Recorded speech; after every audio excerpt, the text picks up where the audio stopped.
B Ed, D Ed ও pharmacy কলেজগুলোকে নিয়ে সাধারণ সভা জাকির হোসেন বিএড কলেজে academic of institution. Zakir Hossain B Ed কলেজে একাডেমিক অফ ইনস্টিটিউশনের সাধারণ সভা অনুষ্ঠিত। বুধবার সকালে মুর্শিদাবাদের রঘুনাথগঞ্জে জাকির হোসেন বিএড কলেজের all India association of academic ইনস্টিটিউশনের সাধারণ সভা অনুষ্ঠিত হয়। এদিন মূলত মুর্শিদাবাদ শাখার বিএড, ডিএড ও ফার্মাসি কলেজগুলো এই সভায় অংশগ্রহণ করেন।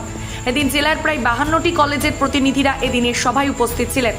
এদিনের সভায় উপস্থিত ছিলেন অ্যাসোসিয়েশনের সভাপতি হারুন অল রশিদ, শিবম এডুকেশন ট্রাস্টের সভাপতি দীপক কুমার দাস, রানীনগর সেবা ভারতী বিএড কলেজের প্রতিনিধি আব্দুল কাদের সহ বিশিষ্টজনেরা। এছাড়াও উপস্থিত ছিলেন জঙ্গিপুরের বিধায়ক জাকির হোসেন। এদিনের সভায় কলেজ পরিচালনার ক্ষেত্রে নানাবিধ সমস্যা, ইউনিভার্সিটি নানা চাপ, ন্যূনতম ফির কারণে প্রতিষ্ঠানগুলির দুরবস্থা, এছাড়াও কলেজ পরিচালনার ক্ষেত্রে নিরাপত্তার অভাব সহ একাধিক বিষয়ে আলোচনা হয়। প্রতিষ্ঠানগুলো এদিন জঙ্গিপুরের বিধায়ক জাকির হোসেনকে স্মারকলিপি তুলে দেওয়া হয়। অদ্ভুত সমস্যাগুলি যেন শিক্ষামন্ত্রীর নজরে আনা হয়, এই বিষয়ে আবেদন করা হয়।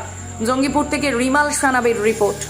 অনুষ্ঠান ছিল আজকে আমাদের যতগুলো মুর্শিদাবাদ জেলার self finance BEd, DEd college এবং ফার্মেসি কলেজের আজকে আমাদের সাধারণ সভা আমরা দেখেছিলাম যে বর্তমান আমাদের organisation all India academic institution এর ছত্রছায়ায় বিএড, ডিএড, প্রাইভেট স্কুল এবং ফার্মেসি এবং পলিটেকনিক কলেজ এখানে আমরা এক ছাতার তলায় অ্যাসোসিয়েশনগতভাবে সংগঠিত হয়েছে।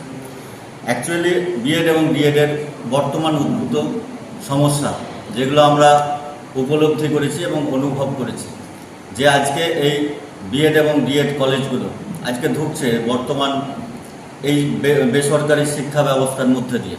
তার কারণ আমরা দেখছি যে বিএডের যে ইউনিভার্সিটি, সেই ইউনিভার্সিটি বলছে এনসিটির রুলস মেনে টিচার রিক্রুটমেন্ট করতে হবে এবং টিচারদের ক্ষেত্রে তারা যে তাদের যোগ্যতা মেপে দিয়েছে পিএইচডি এবং তাদের নেট সেট কোয়ালিফাইড হতে হবে। এখন এই গোটা রাজ্যের বুকে 600টা বিএড, ডিএড কলেজ আছে, 622টা। আমাদের মুর্শিদাবাদ জেলায় 126টা কলেজ আছে, কিন্তু এই অপ্রতুল সংখ্যক শিক্ষকের যে যোগ্যতা, এই সংখ্যক যোগ্যতার যে শিক্ষক, এই শিক্ষক পাওয়া খুব কঠিন। এবং বর্তমানে আমরা যারা অ্যাডমিশন ফি ইউনিভার্সিটি বেঁধে দিয়েছে যে 75,000 ফার্স্ট ইয়ার, 75,000 সেকেন্ড ইয়ার, 2 বছরের যে কোর্স 1.5 লক্ষ টাকা, সেই ক্ষেত্রে সেই কোর্সটা যেহেতু বর্তমান রাজ্যে আজকে রিক্রুটমেন্ট নেই, এটা টিচার্স ট্রেনিং কলেজ, যেখানে যারা ট্রেনিং নিতে আসে, আজকে বিএড যারা করে তারা হাই স্কুলে শিক্ষকতা করবে, যারা ডিএলএড করছে তারা প্রাইমারিতে শিক্ষকতা করবে। সেই জায়গায় দাঁড়িয়ে আজকে রিক্রুটমেন্ট নেই, গোটা রাজ্যের বুকে রিক্রুটমেন্ট নেই। সেই জায়গায় একের পর এক ছাত্র সংখ্যা কমছে, আর ইউনিভার্সিটি বেঁধে দিচ্ছে টিচারদের 54,000 স্যালারি দিতে হবে। আজকে 1.5 লক্ষ টাকার যে কোর্স ফি, সেখানে 60,000-এ ভর্তি করতে হচ্ছে। আজকে 60,000-এ ভর্তি করে 54,000 যদি তাদেরকে স্যালারি দিতে হয়, তাহলে সেখানে কলেজ চলবে না। আজকে কলেজগুলোর ইনফ্রাস্ট্রাকচার আছে, আজকে আমরা টিচার রিক্রুটমেন্ট করছি এনসিটি এবং ইউনিভার্সিটির রুলস মেনে, সেক্ষেত্রেও কিন্তু ইউনিভার্সিটি একের পর এক টিচারদেরকে অপমান করছেন। পিএইচডি এবং নেট সেট টিচারদেরকে গ্রুপ ডি ক্যাজুয়াল স্টাফ দিয়ে অপমানিত করা হচ্ছে এবং এখানে অ্যাফিলিয়েশন আটকে। আমরা এই সময়কালের মধ্যে আমরা দেখেছি যে আমাদের কলেজগুলো কিন্তু সেন্টার পাচ্ছে না, পরীক্ষা কন্ডাক্টিং করছে হাই স্কুলরা। আমরা বলেছি যে আমরা পড়াচ্ছি, আমরা কলেজগুলো তাহলে এক্সাম কন্ডাক্টিং করার ক্ষেত্রে আমাদের যোগ্যতা যদি না থাকে সেটা ইউনিভার্সিটি এবং বোর্ড বলে দেবে। সেই জায়গায় দাঁড়িয়ে আমরা আজকে সাধারণ সভা ডেকেছি, সমস্ত কলেজ আজকে ছিলেন। আজকে আমাদের বিধায়ক তথা প্রাক্তন মন্ত্রী তিনি উপস্থিত ছিলেন, তার কাছে আমরা দাবি রেখেছি যে এই কলেজগুলো বাঁচানোর ক্ষেত্রে আমরা আপনার শরণাপন্ন।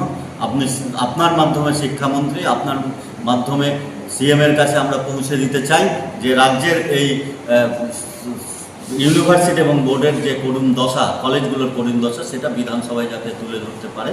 তার জন্য আগামীতে আমরা বৃহত্তর আন্দোলনের মধ্য দিয়ে আমরা আমাদের অর্গানাইজেশনের মধ্যে কলেজগুলো বাঁচাতে হবে। কারণ কলেজ থাকলে ইউনিভার্সিটি থাকবে, কলেজ না থাকলে ইউনিভার্সিটি থাকবে না। তাই একে অপরের পরিপূরক হিসেবে, কোঅপারেশন হিসাবে এই শিক্ষা ব্যবস্থাটাকে যাতে বাঁচানো যায়।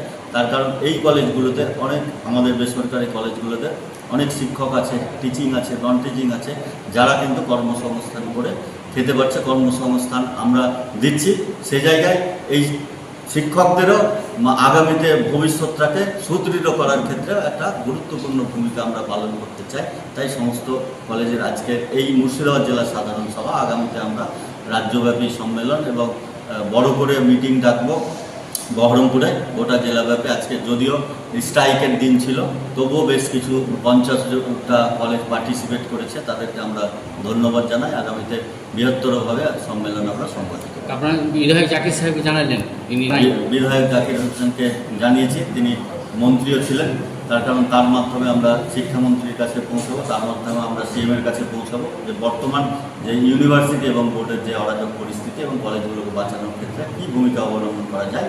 তিনি আমাদেরকে সদর্থক ভূমিকা পালন করার ক্ষেত্রে আশ্বস্ত করেছেন, আমরা তাকে কৃতজ্ঞতা জানাই, আমরা ধন্যবাদ জানাই যে তার মাধ্যমে যে সমস্ত সমস্যা, সেই সমস্যা সমাধানের ক্ষেত্রে আশু উপায় অবলম্বন করার তিনি যে আশ্বস্ত করেছেন, আমরা তার জন্য কৃতজ্ঞ। স্যার, আপনার নাম?